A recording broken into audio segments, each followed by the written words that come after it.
हो. नमस्कार विद्यार्थी मित्रांनो, मी प्राध्यापक रमेश घोरपडे आणि आपल्या समोर आता आपण इतिहासाच्या बाबतीमध्ये बोलणार आहोत आणि ही चर्चा महत्त्वपूर्ण ठरेल कारण या सेशन मधून तुम्हाला तुमच्या परीक्षेसाठी परीक्षाभिमुख असे अनेक प्रश्न तुम्हाला या सेशन मधून बघायला मिळतील जे तुमच्या परीक्षेसाठी गरजेचे असतील आणि आतापर्यंत पोलीस भरतीमध्येच नाही तर या इतरही परीक्षेला मोठ्या प्रमाणावरती या भागावरती प्रश्न विचारलेले आहेत म्हणून आपण तो भाग चांगल्या पद्धतीने समजून घेणार आहोत आणि बऱ्याच वेळस हा जो पार्ट आहे आता जो मी शिकवणार आहे तो पार्ट विसरतो आणि तो यासाठी विसरतो की कारण फॅक्च्युअल डाटा लक्षात ठेवायला खूप कठीण जातं आणि पर्यायाने विद्यार्थी त्याला पाठ करतात आणि पाठ करतात म्हणून तुमच्या तो लक्षात राहत नाहीये 4 दिवस 5 दिवस तो लक्षात राहील पण तोच जर समजून घेतला तोच जर चांगल्या पद्धतीने कव्हर केला तर तो दीर्घकाळ तुमच्या लक्षात राहू शकतो असा विश्वास व्यक्त करतोय आणि त्या टायटलला आता सुरुवात करू। लक्षात घ्या मी जर तुम्हाला मॉडर्न इंडिया विषयी जर बोलतोय तर याबद्दल आपल्याला काही गोष्टी माहिती असणं महत्त्वाचे आहेत। ओके, आता हे जे मॉडर्न इंडिया आहे ज्याला तुम्ही आधुनिक भारत असं म्हणत आहात या आधुनिक भारताविषयी जेव्हा आपण चर्चा करणार आहोत या चर्चामध्ये आपल्याला ब्रिटिश हा आपला टर्निंग पॉइंट असणार आहे। ब्रिटिशांचा जो काय महत्त्वाचा मुद्दा आहे किंवा ब्रिटिशांची जी काय सत्ता आहे त्या सत्तेविषयी आपल्याला बोलणं गरजेचं आहे। मग आता लक्षात घ्या आधुनिक भारताच्या संदर्भामध्ये बोलताना पहिली आपल्याला एक तारीख आठवली पाहिजे। ती तारीख अशी आहे 31 डिसेंबर 1600 ही तारीख आहे आणि ही जी तारीख आहे ही तारीख एवढी महत्त्वाची कारण याच तारखेला ब्रिटनमध्ये म्हणजे इंग्लंडमध्ये एक कंपनी अस्तित्वात आली आणि ज्या कंपनीला तुम्ही ईस्ट इंडिया कंपनी असं म्हणताय ईस्ट इंडिया कंपनी असं म्हणताय। बघा लक्षात ठेवा ब्रिटिशांनी जेव्हा ही कंपनी स्थापन केली ब्रिटिशांनी म्हणजे ब्रिटिश व्यापाऱ्यांनी जेव्हा ही कंपनी स्थापन केली तेव्हा त्या कंपनीमध्ये महत्त्वाचा मजकूर असा होता की इथे बघा इंडिया नावाचा शब्द आहे म्हणजे त्यांचा मूळ उद्देश हा भारतामध्ये येणे हाच होता। आशिया खंडामध्ये तर त्यांना यायचंच होतं त्याच्याबद्दल शंका नाही पण आशिया खंडामध्ये नेमका कोणता देश तर त्यांनी भारत देश हा डिसाइड केलेला आहे किंवा डिक्लेअर केलेला आहे। ओके, मग भारत देशाच्या संदर्भामध्येच त्यांनी व्यापार करायचं का ठरवलं तर भारत देशाला या भूमीला सुरुवातीपासून असं म्हटलं जात होतं की ही सोन्याची चिमणी आहे किंवा सोने की चिडिया असं म्हटलं जात होतं।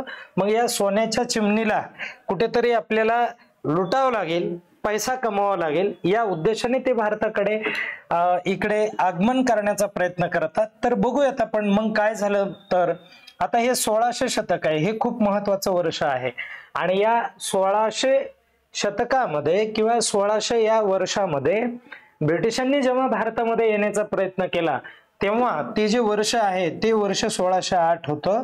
1608 ला ते भारतामध्ये येतात आणि भारतामध्ये आल्यानंतर ते काय करतात तर सुरत या ठिकाणी स्वतःची एक फॅक्टरी निर्माण करतात। काय तयार करतात ते स्वतःची फॅक्टरी निर्माण करतात ज्याला मराठीमध्ये तुम्ही वखार असं म्हणताय वखार तर ती सुरतला निर्माण करताय आणि जेव्हा ते 1608 ला भारतात येतात तेव्हा मुळात तर यांचा उद्देश हा व्यापार करणे हाच आहे।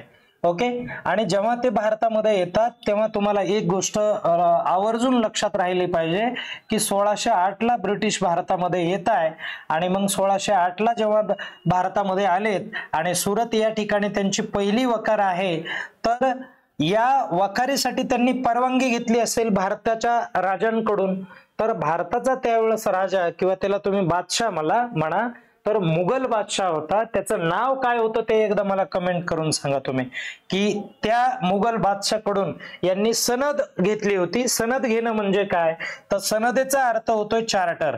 ओके, सनद आणि सनद म्हणजे थोडक्यात परवानगी घेतली होती व्यापारासाठी की आम्ही ब्रिटिश मधून आलेलो आहोत किंवा ब्रिटन मधून आलेलो आहोत आणि आम्हाला व्यापार करायचा आहे आणि तुम्ही व्यापारासाठी आम्हाला परवानगी द्या या अर्थाने इथे ते ब्रिटिश लोक त्या राजाला बोलले किंवा त्या मुघल बादशहाला बोलले आणि मुघल बादशाह हा जो आहे तो इथे काय करतोय तर या ब्रिटिशांना सर्वात प्रथम इथे स्टे होण्यासाठी परवानगी देतोय आणि ही खूप मोठी चुकी होती मित्रांनो म्हणजे त्या राजाची. तो राजा कोणता एकदा मला कमेंट करून सांगा. ठीक आहे, चला आता पुढे आपण बघूयात.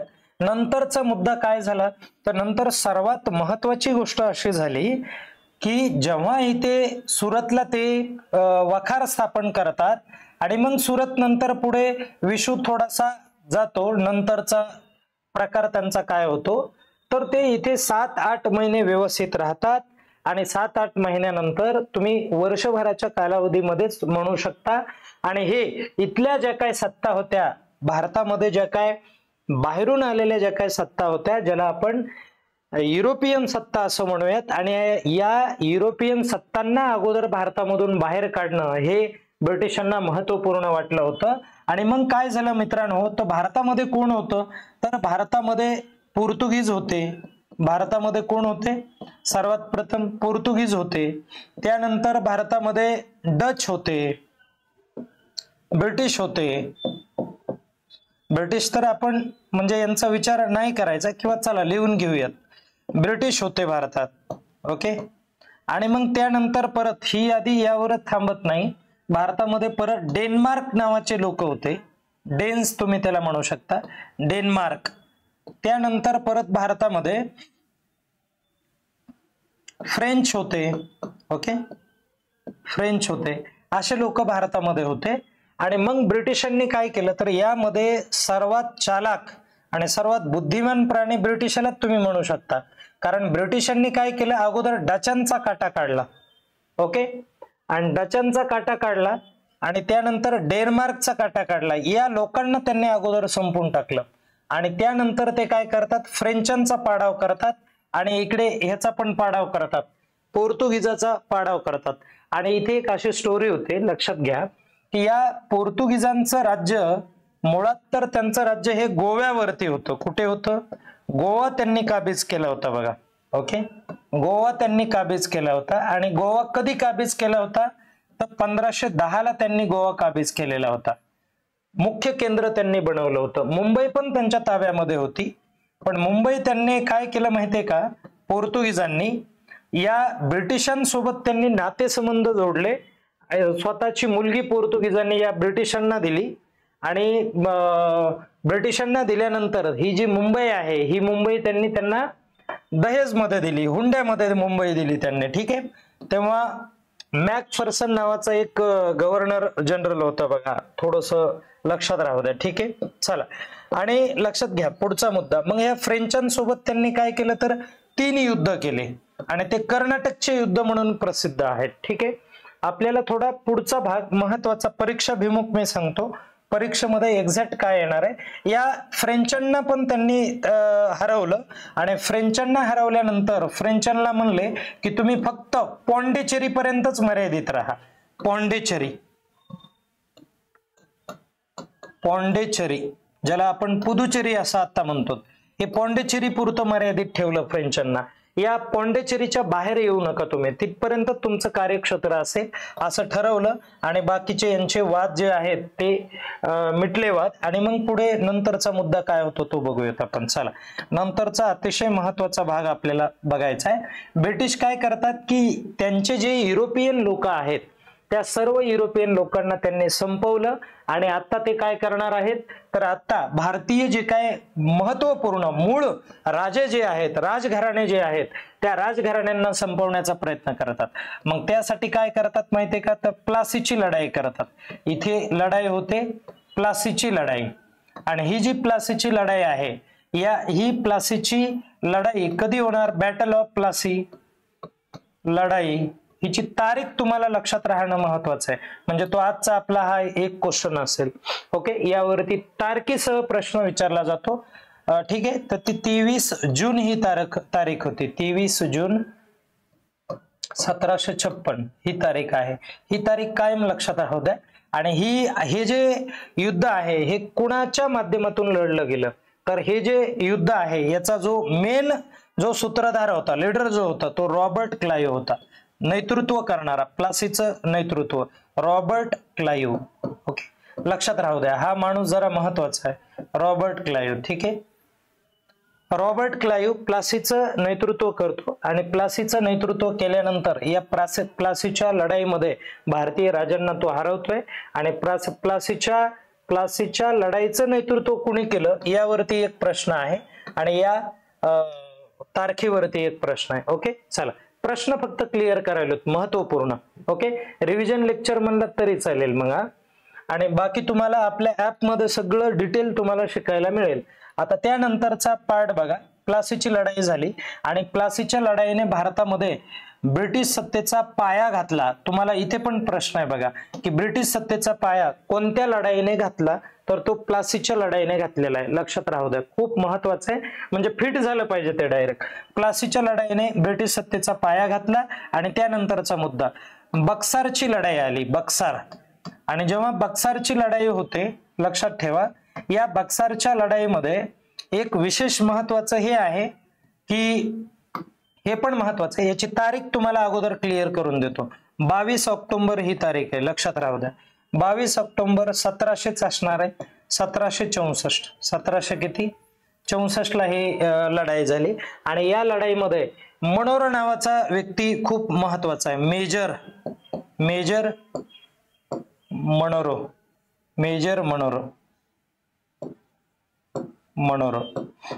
मनोरो ही व्यक्ती महत्वाची. या व्यक्तीने काय केलं तर 3 राजांना हरवलं डायरेक्ट. किती राजांना हरवलं याने? 3 राजांना. कोणते 3 राज्य आहेत बघा, हे यावरती परीक्षेमध्ये प्रश्न आहे. ही एक पार्टी झाली आणि ही विरुद्ध पार्टी झाली. या विरुद्ध पार्टीमध्ये 3 जण होते. तर कोण होतं? मुघल सम्राट होता, किंवा त्याला सम्राट म्हणण्यापेक्षा बादशाह म्हणा. मुघल बादशाह शाह आलम होता. शाह आलम हा मुघल बादशाह आहे. आणि आवधचा नवाब होता सुजा उद्दौला नावाचा. सुजा उद्दौला, लक्षात राहू द्या, सुजा उद्दौला. सुजा उद्दौला हा पण होता आणि शाह आलम पण होता. आणि थर्ड ह्याला नंतर कोण होता, तर नंतर मुघल बादशाह झाला आणि सुजा उद्दौला हा अवधचा नवाब झाला आणि तो मूळच बंगालचा नवाबच होता तो, पण नवाब पदावरती सध्या नाहीये, ज्याचं नाव मीर कासिम आहे. काय नाव आहे? मीर कासिम. याचा सासरा पदावर आहे, लक्षात राहू द्या. नवाब पदावर हा पदावर होता, मीर कासिम हा पदावर होता, परंतु हा जास्त वळवळ करायला लागला म्हणून त्याला पदावरून जरा खाली घेतलं आणि हा असाच सत्तेपासून वंचित राहिला हा. ओके, आणि नवाब पद गेल्यामुळे हे या दोघांशी युती केली आणि युती करून हे 3 जण एकत्र आले आणि ब्रिटिशांच्या विरोधामध्ये लढा द्यायला सुरुवात केलं. आणि तेव्हा लढाईचा मुख्य सूत्रधार कोण होता ब्रिटिशांकडून? तर मेजर तेव्हा मनोरो होता आणि मनोरोने या 3घाला पण हरवलं. एवढी वाईट अवस्था या लोकांची झाली बघा. ब्रिटिश एवढे चतुर असलेले दिसून येतील तुम्हाला. म्हणून ही लढाई खूप खतरनाक झाली, हार खूप बेकार झाली. आणि या हार मध्ये हा जो नालायक आहे, या शाह आलम जो आहे, हा शाह आलम काय करतोय? ब्रिटिशांच्या सत्तेला शरण जातोय. आणि शरण गेल्यानंतर काय करतो? तर शरण गेल्यानंतर ब्रिटिशांना हा दिवाणी अधिकार देतो. म्हणजे ब्रिटिशच मागतात की, याला म्हणतात की ठीक आहे, तुझं जे राज्य आहे का तूच राज्य कर, हरकत नाही, तूच राज्य कर, परंतु आम्हाला दिवाणी अधिकार पाहिजेत. कोणते अधिकार पाहिजेत? दिवाणी अधिकार पाहिजेत. दिवाणी अधिकार म्हणजे काय? ज्याला रेव्हेन्यू राईट्स असं म्हटलं जातं इंग्लिशमध्ये. मराठीमध्ये त्याला आपण महसूल अधिकार म्हणूयात. कर, आम्हाला कर द्यावा लागेल असं ब्रिटिश म्हणाले. आम्हाला पैसा पाहिजे, आम्हाला तुझं साम्राज्य नको. साम्राज्य तुझ्या प्रदेशामध्ये तूच राज्य कर, परंतु तू अगोदर आम्हाला काय कर, तर टॅक्स आम्हाला दिला पाहिजे, तू वेळेवर आम्हाला टॅक्स दे, आमचं काहीच म्हणणं नाहीये. असं सुरू झालं. आणि टॅक्स ब्रिटिश कोणत्या प्रदेशाचा मागत होते? तर ब्रिटिश टॅक्स तेव्हा मागत होते बिहारचा टॅक्स दे. त्यानंतर परत पुढे बघा रे, नंतर आसामचा टॅक्स मागितला त्यांनी, ठीक आहे. आणि त्यानंतर परत पुढे ओडिसाचा टॅक्स मागितला, ठीक आहे. या प्रदेशांचा टॅक्स मागत होते. आणि मग पुढचा आपण मुद्दा बघूयात. नंतर काय होतं बघा. चला याला आपण इरेज करू, नंतरचा पार्ट बघा. नंतर आता ब्रिटिशांची जी काय सत्ता आहे ती एकदम चांगल्या पद्धतीने इथे राहिली. प्लासीच्या लढाईने ब्रिटिश सत्तेचा पाया घातला. तुम्हाला परीक्षेमध्ये प्रश्न आहे की कोणत्या लढाईने टिंबटिंब सत्तेचा पाया घातला, तर तो प्लासीची लढाई. आणि असा पण प्रश्न पडेल की टिंबटिंब लढाईने ब्रिटिश सत्तेचा पाया मजबूत करण्यात आलेला आहे, ती लढाई कोणती, तर ती बक्सरची लढाई आहे. ओके, चला आता लक्षात घ्या, दिवाणी राईट्स वगैरे या लोकांना मिळाले. मग विषय असा होतो की हे जे ब्रिटिश आहेत, ही ब्रिटिश सत्ता ज्या वेळेस इथे प्रस्थापित होते, या सत्तेमध्ये वेगवेगळे पद असतात बघा. सुरुवातीला पद असतात, मग ते पदाधिकारी आपण बघूयात. सुरुवातीला त्यांच्याकडे गव्हर्नर पद होतं. कोणतं पद होतं? गव्हर्नर पद. राहिलं ते कायमस्वरूपी. गव्हर्नर नंतर या गव्हर्नर मध्ये चेंजेस करतात. गव्हर्नर मधून पद चेंज होतं आणि गव्हर्नर जनरल पद करतात. गव्हर्नर जनरल हे पद करतात आणि गव्हर्नर जनरल हे पण पद चेंज होतं. आणि पुढे हा फक्त लिमिटेड प्रदेशाचा गव्हर्नर आहे, म्हणजे बंगालचा गव्हर्नर आहे, आणि इथून चेंज होऊन तो भारताचा गव्हर्नर होणार आहे डायरेक्ट.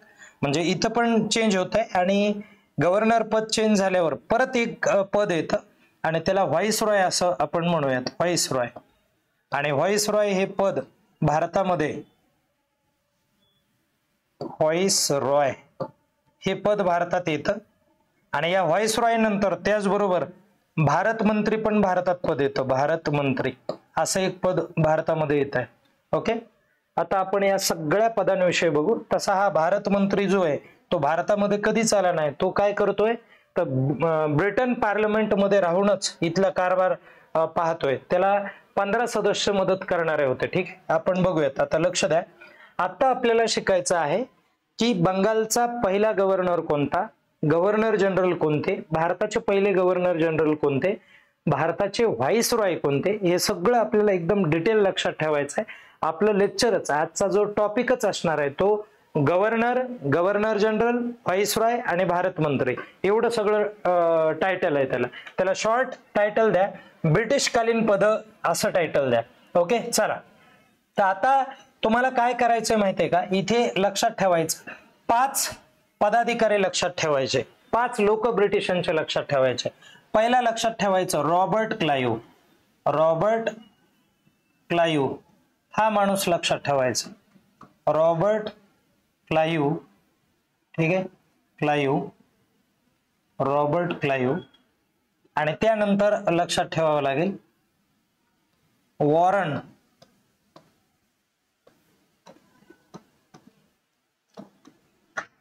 हेस्टिंग्ज. हेस्टिंग्ज. आणि नंतर लक्षात ठेवायचं विल्यम बेंटिंग. William Bentinck. आणि चौथा व्यक्ती लक्षात ठेवावा लागेल लॉर्ड कॅनिंग.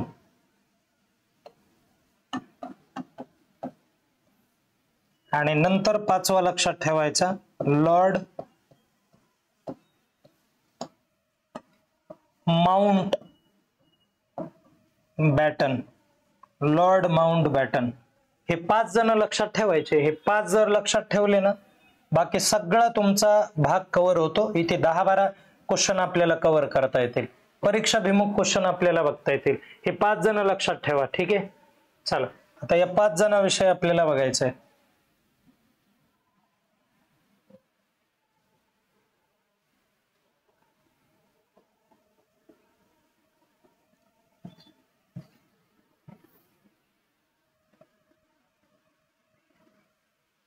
लक्ष द्या. आता पहिला मुद्दा असा आहे की बंगाल त्यांनी जिंकल्यामुळे बंगालचा आपल्याला गव्हर्नर बघावं लागणार आहे. बंगालचा काय बघावं लागेल, इथे आपल्याला गव्हर्नर बघावं लागेल. तर चला बंगालचा गव्हर्नर कोणता आहे ते एकदा चेक करू. बंगालचा कितवा गव्हर्नर समजून घ्या मुद्दा. बंगालचं गव्हर्नर पद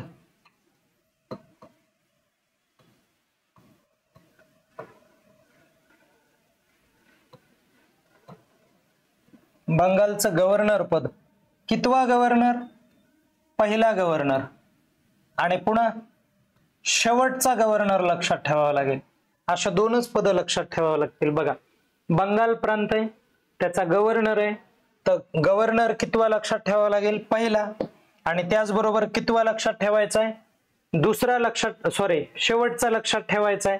मग आता बघा इथे काय मुद्दा होणार आहे, तर आता बघा गव्हर्नर बंगालचा जर पहिला लक्षात ठेवायचा असेल तर इथे हा पहिली जी व्यक्ती ती इथे उचला. बंगालचा पहिला गव्हर्नर हा रॉबर्ट क्लाइव्ह असणार आहे. रॉबर्ट क्लाइव्ह असेल. रॉबर्ट क्लाइव्ह हा पहिला गव्हर्नर असेल. आता रॉबर्ट क्लाइव्ह नंतर लिस्ट मध्ये कितवी व्यक्ती? दुसरी, 2 नंबरला वॉरन हेस्टिंग्ज आहे. मग बंगालचा शेवटचा गव्हर्नर आपल्याला बघायचा आहे. तर बंगालचा शेवटचा गव्हर्नर कोण आहे? तर बंगालचा शेवटचा गव्हर्नर वॉरन हेस्टिंग्ज आहे. कोण आहे? वॉरन हेस्टिंग्ज हा शेवटचा गव्हर्नर आहे. आता नंतरचा मुद्दा मी घेतो लगेच. बघा बंगालचाच आपल्याला समजून घ्यायचा आहे. बंगाल प्रांतच आहे आणि बंगालचा नंतरचा मुद्दा समजून घ्या. बंगालचा हे जे पद आहे का, हे पद बंगालच्या बाबतीमध्ये कॅन्सल होतं, बाकीच्या बाबतीमध्ये ऍज इट इज राहणार आहे. म्हणजे मुंबईला पण गव्हर्नरच राहणार आणि मद्रासला पण गव्हर्नरच राहणार. आणि हे रेग्युलेटिंग ऍक्ट नुसार होतं. ते कशानुसार चेंज होतं? Regulating act. एक ऍक्ट येतो, एक कायदा येतो, रेग्युलेटिंग ऍक्ट. हा रेग्युलेटिंग ऍक्ट कधीचा आहे? तर 1773 चा आहे तो. ओके, यानुसार या पदामध्ये चेंजेस होतं.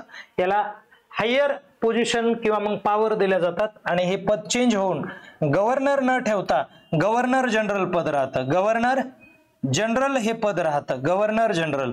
मग आता समजून घ्यायचं आहे आपल्याला की बंगालचा पहिला गव्हर्नर जनरल कोण? पहिला गव्हर्नर जनरल. आणि बंगालचा शेवटचा गव्हर्नर जनरल. ओके, शेवटचा गव्हर्नर जनरल आपल्याला लक्षात ठेवावा लागेल. तर आता लक्षात ठेवू. बघा लिस्ट कधी विसरायची नाही पलीकडची, मग तुमच्या लक्षातून जाणार नाहीये. चला, बंगालचा पहिला गव्हर्नर जनरल कोण असणार आहे? कुठपर्यंत आलोत आपण? वॉरन हेस्टिंग्स पर्यंत आलोत. हे वॉरन हेस्टिंग्स घ्या त्याला खाली लगेच. वॉरन हेस्टिंग्स हा कितवा गव्हर्नर जनरल असणार आहे? पहिला. Warren Hastings. Warren Hastings. Okay, संपलं. वॉरन हेस्टिंगच्या नंतर कोणती व्यक्ती आहे? विल्यम बेंटिंग आहे. मग बंगालचा शेवटचा गव्हर्नर जनरल कोण असणार आहे? तर नंतर समोरची व्यक्ती विल्यम बेंटिंग असणार आहे. लक्षात राहू द्या, बेंटिंग, विल्यम बेंटिंग. क्लिअर आता इथपर्यंत? आता आपण काय करूयात, परत पद चेंज होणार आहे, चार्टर ऍक्ट नुसार चेंज होणार आहे आणि पदामध्ये बदल होऊन हे बंगालचा गव्हर्नर जनरल नाही राहणार आता हा. तर बंगालचा गव्हर्नर जनरल न राहता डायरेक्ट परत पोझिशन चेंज केली. आता बंगाल न ठेवता संपूर्ण भारत देश त्यांच्या ताब्यात आहे, म्हणून भारताचा आपण म्हणूयात. कुणाचा म्हणूयात? भारताचा. भारताचा कोण रे बाबा?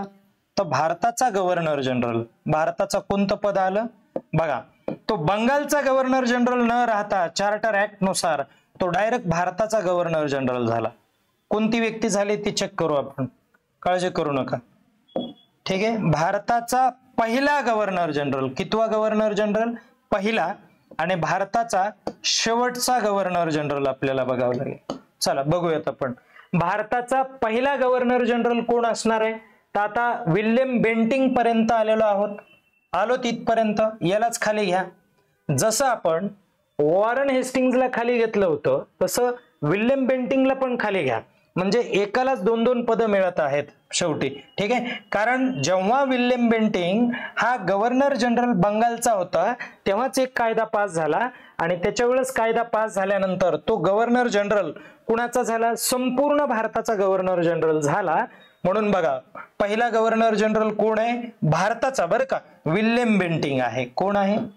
विल्यम बेंटिंग हा पहिला गव्हर्नर जनरल ठरला, भारताचा ठरला. ओके, पुढे नंतरचा मुद्दा बघूयात आपण.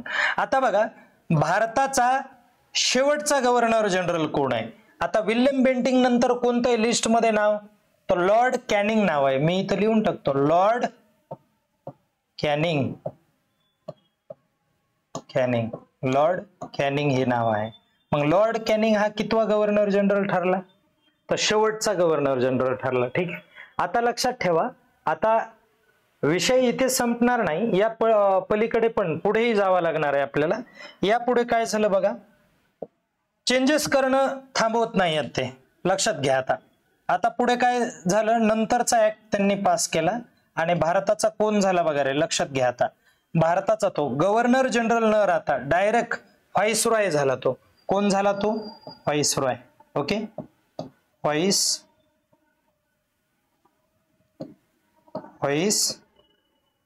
झाला तो, व्हाईसरॉय. ओके, व्हाईसरॉय हे पद आलं आणि ते संपूर्ण भारताचं होतं. कोणाचं होतं ते? संपूर्ण भारताचं. आता याच्यामध्ये तुम्ही दोन पद्धतीने शिका की भारताचा पहिला व्हाईसरॉय कोण ते तुम्ही बघा आणि भारताचा शेवटचा व्हाईसरॉय कोण. क्लिअर? भारताचा पहिला व्हाईसरॉय कोण आहे ते एकदा चेक करू. आता आपण लॉर्ड कॅनिंग पर्यंत आलो, त्यालाच खाली वाढा. भारताचा पहिला जो व्हाईसरॉय, कारण याच्या काळातच चेंजेस झाले होते. गव्हर्नर जनरल हे पद भारतासाठी न ठेवता डायरेक्ट व्हाईसरॉय हे पद ठेवलं आणि लॉर्ड कॅनिंग हा भारताचा व्हाईसरॉय झाला. भारताचा पहिला व्हाईसरॉय कोण आहे? तो लॉर्ड कॅनिंग आहे. आणि त्यानंतर भारताचा शेवटचा व्हाईसरॉय कोण आहे? पुढचं पद बघा, लॉर्ड कॅनिंग नंतर कोण आहे इथे? लॉर्ड माउंट बॅटन आहे. चला घ्या तिथे लगेच, Lord Mountbatten. Mountbatten हा माउंट बॅटन जो आहे तो भारताचा शेवटचा व्हाईसरॉय राहिला. आणि नंतरचं पद बघा कसं चेंज होतं. नंतरचा मुद्दा बघा, आता हा भारताचा कोण आहे? व्हाईसरॉय.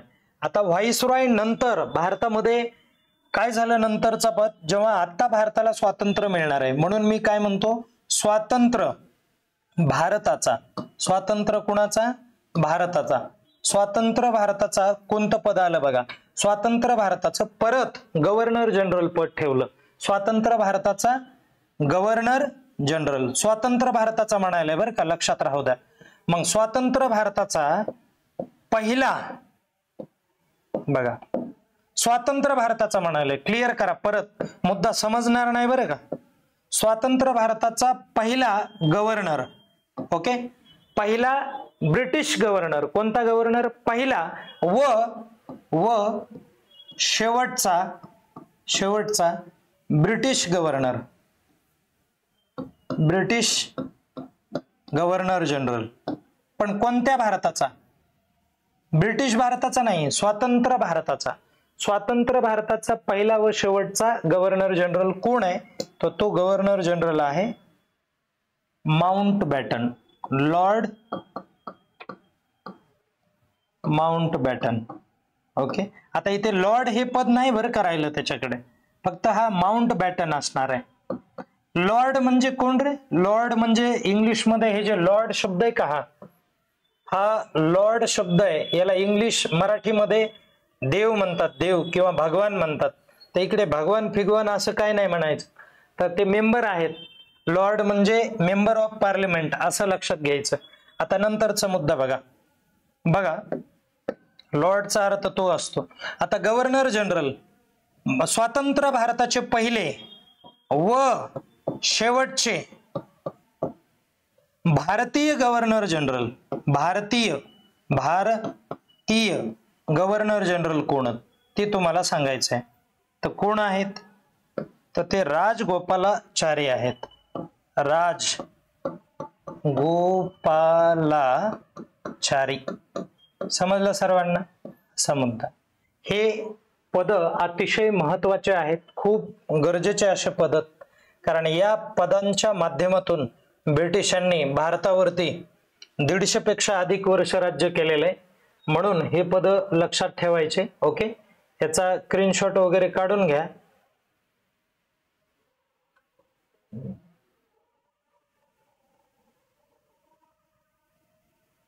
ओके, हे अशा पद्धतीने तुम्हाला लक्षात ठेवायचे आहे. आणि हे जे गव्हर्नर आहेत, ठीक आहे, गव्हर्नर जनरल आहेत आणि व्हाईसरॉय आहेत, हे परीक्षामध्ये 100% विचारले जातात. आणि शेवटी भारत मंत्री असतात. आणि मग मला तुम्ही कमेंट करून सांगा बरं, भारत मंत्री कोण आहेत, का तुम्हाला वेगळ्या अँगलने प्रश्न देऊ? तुम्हाला असं मी सांगतो, भारत मंत्री बघा, भारत मंत्र्याचा जर विचार केला तर भारत मंत्री हा स्टेनले होता, स्टेनले पहिला भारत मंत्री. मग शेवटचा भारत मंत्री कमेंट करून सांगा बरं मला कोणता असणार आहे. ओके, जरा डोक्याला ताण द्या, तुमच्या लक्षात येईल कोण असेल तर.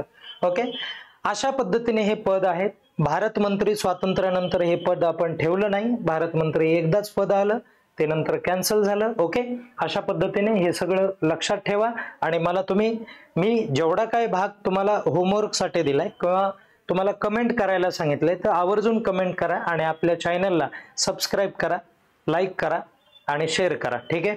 आणि आपला जो काय ॲप आहे तो विकत घ्या, तो डाउनलोड करा प्ले स्टोअरला जाऊन, आणि तिथे वेगवेगळ्या बॅचेस आहेत, त्या बॅचेस घ्या.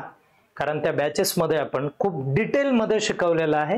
हे ओरली मी सांगितलेलं आहे, जे परीक्षेसाठी खूप महत्त्वाचं आहे. या सेशनमधून तुम्हाला जवळपास 14 ते 15 क्वेश्चन क्लिअर होतात. तुम्ही एकदा व्यवस्थित परत एकदा हा व्हिडिओ पहा, लेक्चर बघा, तुमच्या लक्षात येऊन जाईल. ठीक आहे, चला धन्यवाद. स्वतःची काळजी घ्या. ओके.